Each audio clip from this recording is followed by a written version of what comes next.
श्री शिवाय नमस्तभ्यम। हर हर महादेव। प्रिय भक्तों, आज हम सुनेंगे सावन मास महात्म का 30वां अध्याय। नैमिषारण्य वह पवित्र स्थल जहाँ हजारों मुनि, ऋषि और तपस्वी अपने अपने आश्रमों में वेद, ध्यान, तप और यज्ञ में लीन रहते थे।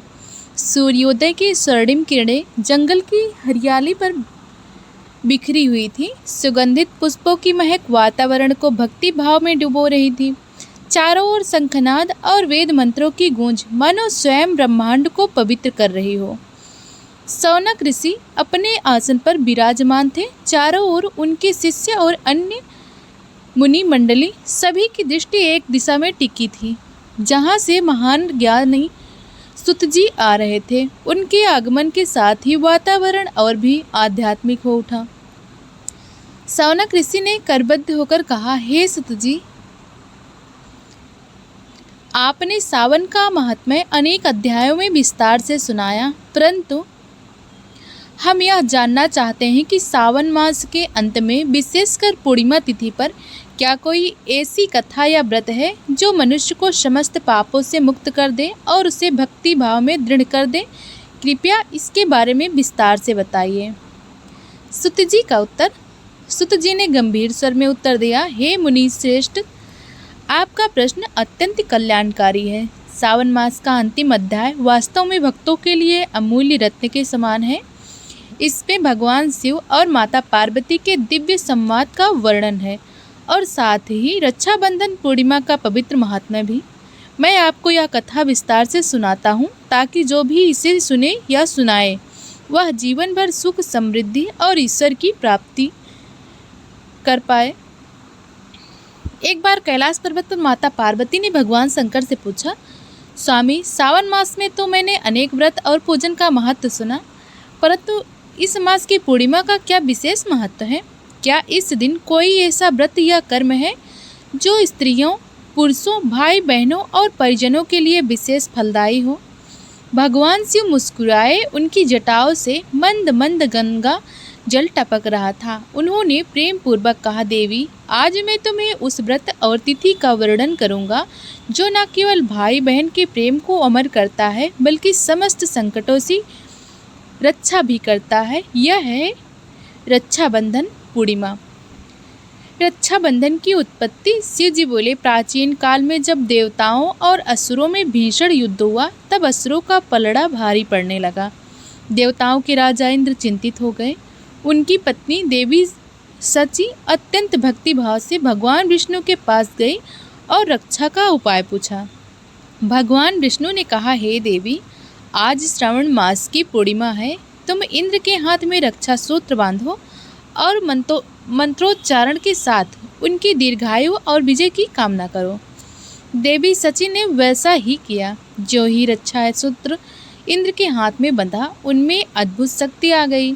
अगले ही दिन देवताओं के असुर को परास्त कर दिया। तब से यह तिथि रक्षाबंधन के नाम से प्रसिद्ध हुई।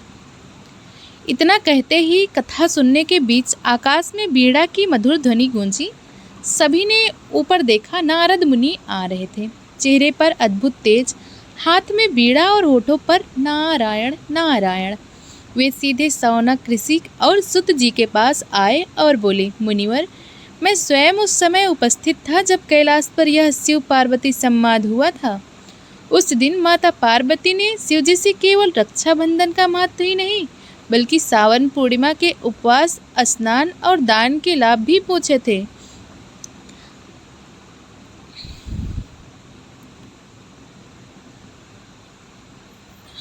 ऋषिवर, आज मैं स्वयं कैलाश से आया हूँ। वहाँ माता पार्वती और भगवान शिव ने मुझे श्रावण मास के अंतिम अध्याय की एक अद्भुत कथा सुनाने का आदेश दिया, जिसमें भक्ति, कर्तव्य और रक्षा का महत्व एक साथ समाहित है। कैलाश पर्वत पर हिम श्वेत शिखरे से घिरे स्थान पर माता पार्वती ध्यान में लीन थी। भगवान शिव उनके समीप आकर बैठे। बोले, शिवजी, देवी, यह श्रावण मास अब अपने अंतिम पड़ाव पर है। इस समय भक्ति की पराकाष्ठा, प्रेम की गहराई और धर्म की दृढ़ता सब एक साथ फलते हैं। पार्वती जी ने कहा, स्वामी, यह सत्य है, किंतु इस मास का समापन किस प्रकार सबसे मंगलकारी हो, यह बताइए। शिवजी बोले, देवी, श्रावण मास के अंतिम पूर्णिमा तिथि को रक्षाबंधन के रूप में मनाया जाए, यह केवल भाई बहन का बंधन नहीं बल्कि प्रत्येक जीव की रक्षा का संकल्प है। नारद जी ने उत्सुकता से पूछा, माता, क्या इस पर्व का संबंध किसी पवित्र नदी से भी है? पार्वती जी ने कहा, हाँ नारद, नर्मदा नदी ने भी एक समय रक्षाबंधन का महत्व बढ़ाया था। एक कथा है, एक तपस्वी ब्राह्मण जो नर्मदा किनारे तप कर रहा था, उसे दुष्ट राक्षस परेशान करने लगे। नर्मदा माता ने रक्षा सूत्र का एक कमल से बना धागा अपने जल से अभिषिक्त करके ब्राह्मण को दिया। उस धागे के प्रभाव से राक्षस दूर भाग गए। इतना सुनकर नारद जी ने शौनक ऋषि और अन्य मुनियों को संबोधित किया। नारद जी ने कहा, इसीलिए हे मुनिवर, श्रावण मास की पूर्णिमा केवल एक पर्व नहीं बल्कि हर संबंध में सुरक्षा और प्रेम का प्रतीक है।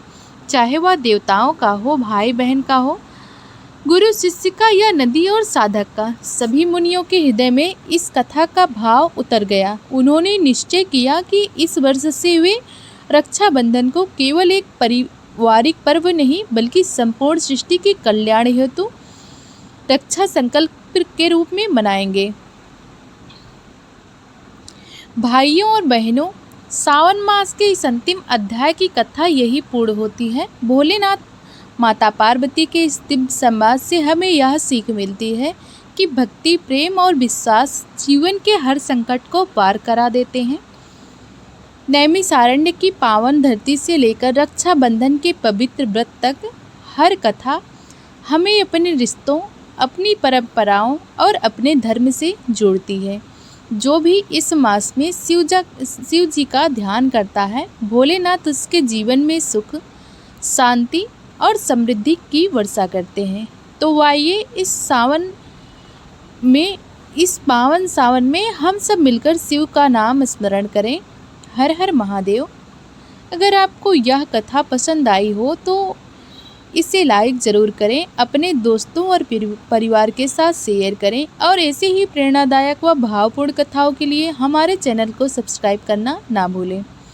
आपके एक लाइक और एक कमेंट से हमें और भी उत्साह मिलता है ताकि हम आपके लिए और भी सुंदर व आध्यात्मिक कथाएं लेकर आते रहें।